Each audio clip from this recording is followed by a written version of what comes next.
expressing their anger and resentment against Beijing's atrocities continually committed against Tibetans.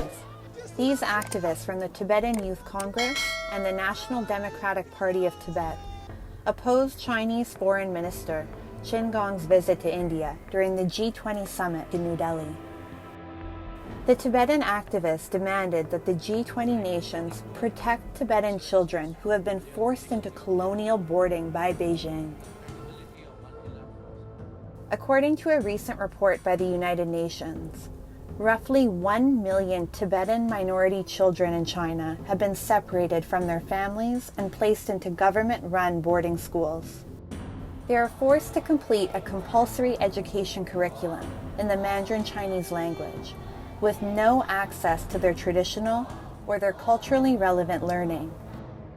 The UN report also noted that these government schools do not provide for substantive study of Tibetan language, history, and culture.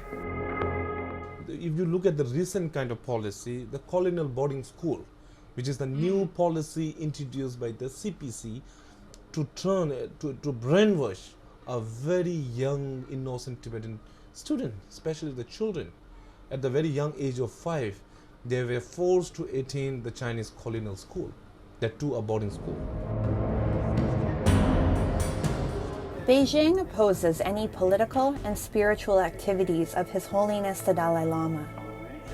Living in exile in India, the Dalai Lama continues to work to protect the rights of the Tibetan people.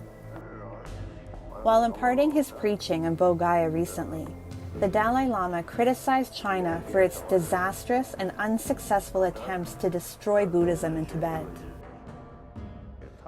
System that is trying to seize the Dharma as like a poison and try to destroy it, completely, but they are not successful. And so, instead of that, there is newfound interest in the Dharma in China. Despite Beijing's resistance and best attempts, the world is gradually beginning to recognize the Tibetan cause, and there is increasing pressure on Beijing to safeguard the sovereign rights of the Tibetan people.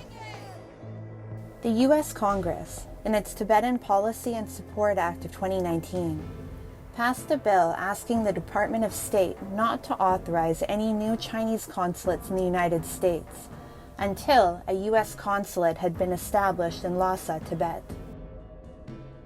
Congress also reauthorized the Office of the U.S. Special Coordinator for Tibetan Issues to ensure that the next Dalai Lama will be appointed solely by the Tibetan Buddhist faith community. The bill also requires the State Department to discuss U.S. efforts to promote the human rights of the Tibetan people.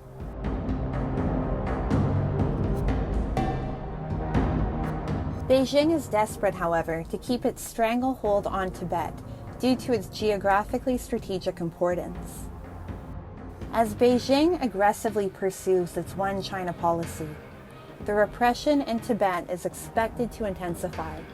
The emerging threat to Tibetan identity, cultural and religious beliefs immediately requires the world's urgent attention.